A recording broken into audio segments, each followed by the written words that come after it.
Орлого нотол нь хадгаламжаа харуулна. Солонгос гэр бүлээ авчирна гэдэгч. Сайн байцгаана уу? Бүгд найрамдах Солонгос улс нь хууль ёсны дагуу оршин сууж байгаа гадаад иргэд рүү чиглэсэн бодлогоо илүү зөөлрүүлсээр байна уу? Аль эсвэл илүү чангаруулсаар байна уу?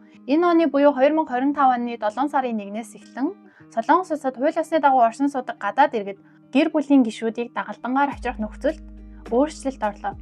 Энэ нь өмнөх үеийнхээс илүү чангарч байгаа учраас та хэрвээ гэр бүлийн дагалдангаа урья гэж бодож байгаа бол 25 оны 7 сарын 1-ээс өмнө амжин хүсээрэй гэж зөвлөмөр байна. За, энэ нөхцөлийг илүү дэлгэрэнгүй ярилцгаая. Энэ амжиргааны зардлаа одоо хэрхэн нотлох боломжтой вэ гэхлээр Солонгос улсад албан ёсны дагуу орлого олох боломжтой хүмүүсийн хувьд болохоор виз мэдүүлж байгаа өмнөх оны орлогын тодорхойлолтоор батлна. Энэ нь татварын албанаас гардаг судаг гэмээр жимян вон гэж яригддаг орлогын тодорхойлолт байгаа.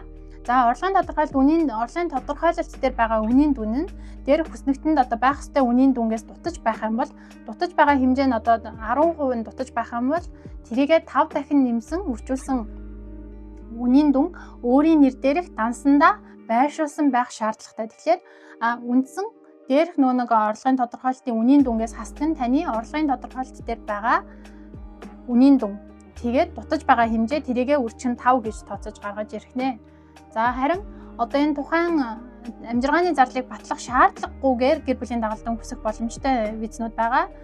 За, их сургуулийн багш E1, судлаач E3, E4, E5, за хөрөнгө оруулалтын D8 энэ дотроо $500,000 дээш хөрөнгө оруулалт хийсэн хүмүүсээ заавал энэ баримтаар батлаж нотлоод авах шаардлагагүйгээр гэр бүлээ дагалдан урих боломжтой байх нэ. За, тэгвэл нотлох баримтуудыг дараахаар танд тайлбарлаж өгье. За, түрүүний ярьсанчлан татварын албанаас гаргаж өгдөг орлогын тодорхойлолтоор батлах боломжтой. За, энэ нь мэдээж уригч тал буюу үндсэн одоо визтэй хүн маань өөрийнхөө орлогын тодорхойлолтоор батлаж өгнө гэсэн үг.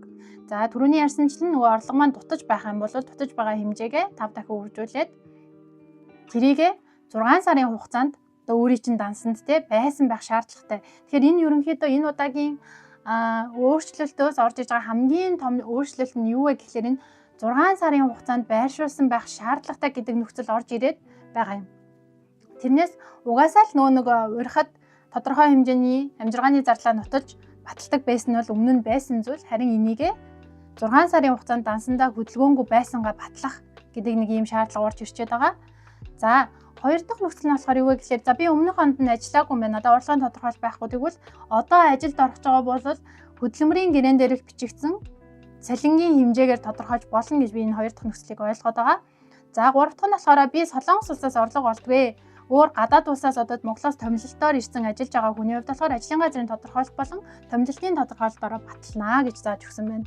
За, дөрөв дэх нөхцөл дээр болохоор орлогыг нотлох боломжгүй тохиолдолд та өөрийнхөө одоо уригч талын нэр дээрх дансандаа 6 сараас дээш 4 дээрх орлогын тодорхойлолтоор нотлох боломжгүй хадгаламжаараа нотлох байгаа хүмүүсийн хувьд үндсэн уригч түүний эхнэр нөхөр хин нэгнийх нь нэр дээр Солонгос, Монгол хаанч байж болно 6 сараас дээш хадгалсан хадгаламжаараа нотлох боломжтой. Одоо хөдөлгөөнгүйгээр одоо хадгалсан одоо хөрөнгөөрөө баталнаа гэж одоо нөгөө түрүүний ярьсан шинээр орсон нөхцөл маань болчиход байгаа байхгүй юу? За, тэгэхээр оюутан хүмүүсийн хувьд болохоор орлого байхгүй учраас заавал нөгөө 6 сарын мөнгийг байлгасан байх шаардлагатай болчиход байгаа юм.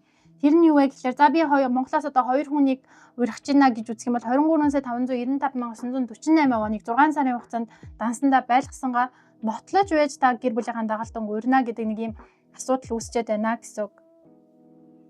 За, D8 буюу нэг хөрөнгө оруулалтын визээр орж ирж байгаа хүмүүсийн хувьд энэ болохоор нөгөө түрүүний ярьсанчлан $500,000 мэдээж доош хөрөнгө оруулагчаар орж ирсэн хүмүүсийн хувьд яригдж байгаа асуудал. Манайхан ихэвчлэн 100 сая воноос дээшээр хөрөнгө оруулалт хийж энэ визийг авдаг.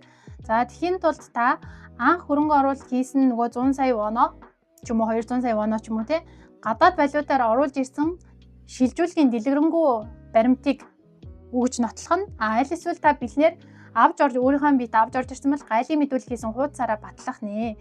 За, тэгэхээр энэ нөхцөл маань болохоор одоогийн нөхцөл байдлаар би эх 7 хоногт одоо гэр бүлийнхаа дагалдан урих байгаа бол Монголоос мөнгөө татаад аль эсвэл дансандаага мөнгөөрөө баримтжуулаад шууд хүсчдэг байсан бол одооноос ахуулаад заавалчгүй тэр мөнгө маань 6 сар байршсангаа нотлож баталж иж гэр бүлийн дагалдангаа хүсэх боломжтой болох нэ. За энэ бодлого маань 2025 оны 7 сарын 1-ээс хэрэгжиж эхэлэх юм байна. За хувь хүнийхээ өнцгөөс харахад одоо гадаад иргэдэг чиглэсэн дэмжин гэсэн одоо зүйлс яригдаад бодлого хэрэгжүүлнэ гэдээ байгаа боловч бодит нөхцөл дээрээ болохоор одоо бид нарт илүү чангарсан нөхцлөд гарч ирээд байгаа юм болоо да гэж харлаа. Тэгээд энэ удаагийн бичлэгээрээ та бүхэндээ хэрэгтэй мэдээлэл хүргэх гэж зорилоо. Дараагийн бичлэгээр уулзъя. Баярлалаа. Баяртай.